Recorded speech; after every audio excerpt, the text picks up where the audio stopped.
Hello, everybody. Welcome.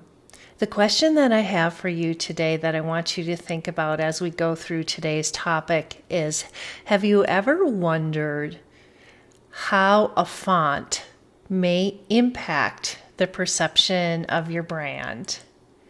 So let's get started. First of all, reminding you what is a brand identity.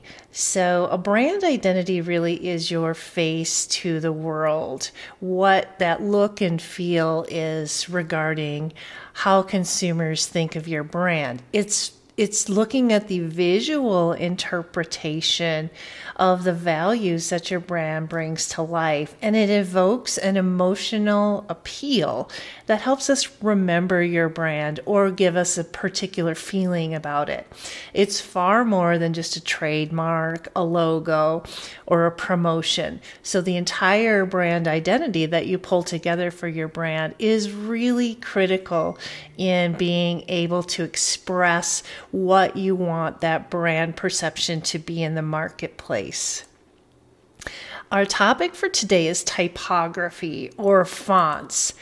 And the fonts that you choose for your brand identity is only one component in the big picture. We always start off with, what is that personality of the brand? If your brand were a human being, how would you want people to speak about you?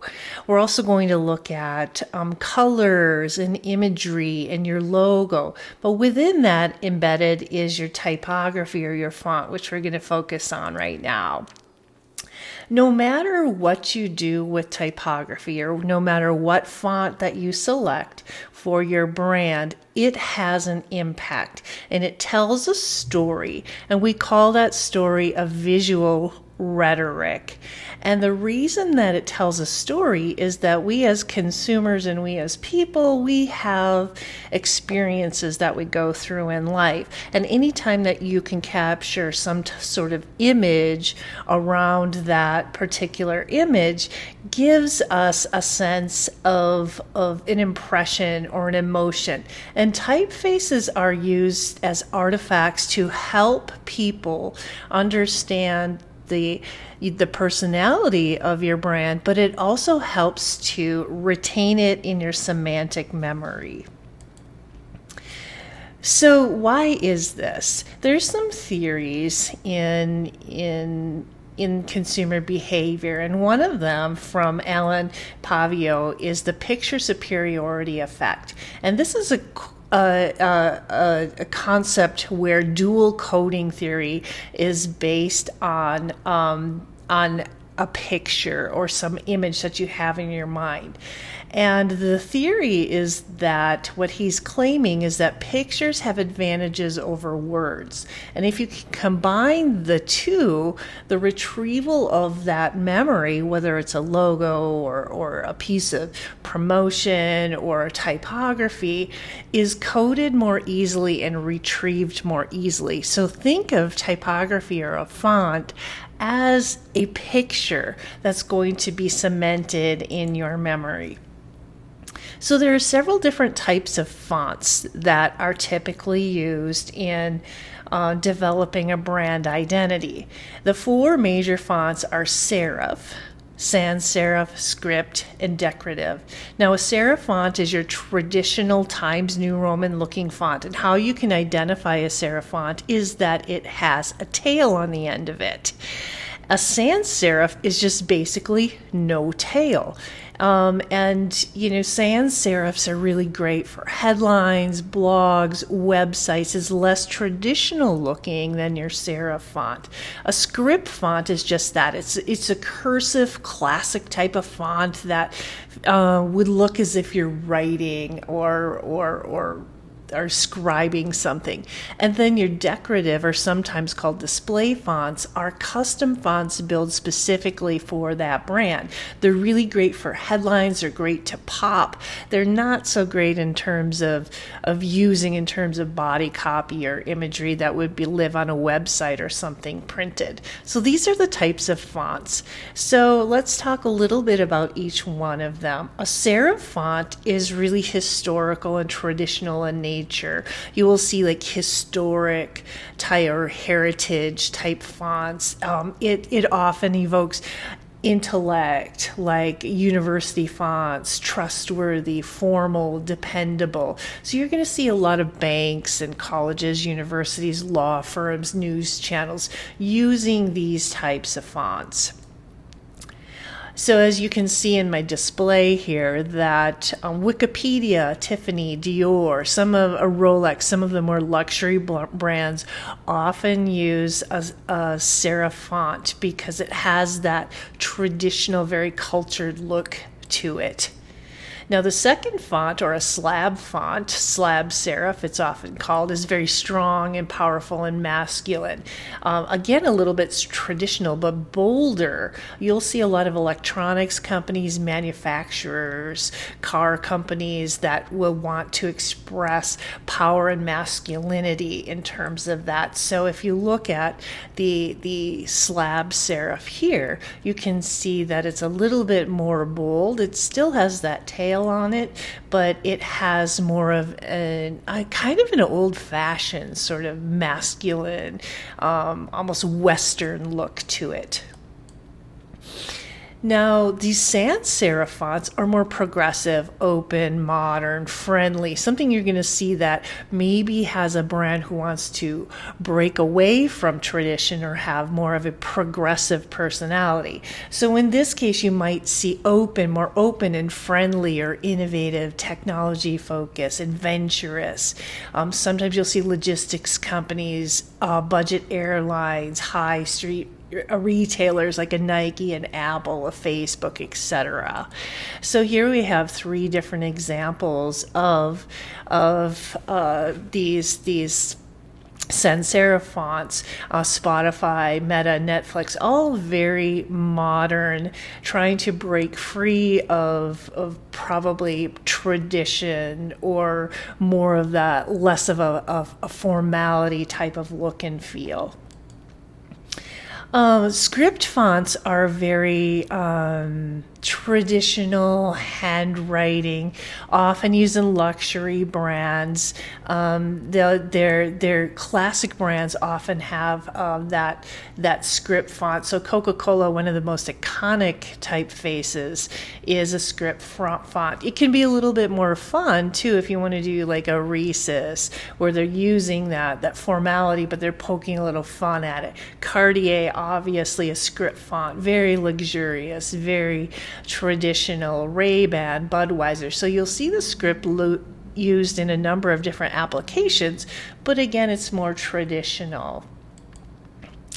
A display or a decorative font really is a font that is created to be unique and trailblazing and novel. So you're going to see a specific, unique font, oftentimes for a specific brand. Oftentimes you'll see very playful brands using like a Disney or other brands like that really want to be exciting and interesting and really stand out from everyone else. I have a few examples here. Flake Pie Company is a relatively new company, and you can see that they're really trying to express through a design font or a decorative display font their look and feel. They're very whimsy. Hulu is very modern, and it has kind of that I don't know, maybe outer space look to it. Lego, very childlike and fun and flowy. And Warner Brothers, all of these have, as you can see, a very unique, distinct font that is designed specifically to express the personality of those brands. So if you just take a moment to think about those types of brands, we also have, I had mentioned earlier, that brands evoke an emotion. So in terms of evoking an emotion, you might have a sans serif brand, which is plain and neutral, and you can almost like taste some of these brands when you look at them. The slab serif, doesn't that sort of look like a butcher shop or maybe a steakhouse where it's very meaty looking? The round or sans serif, or another sans serif, more of a decorative font, could be sweet and fun and playful. And then you could have a jagged font that looks a little bit like something you'd find in a pickle jar that might be salty or sweet.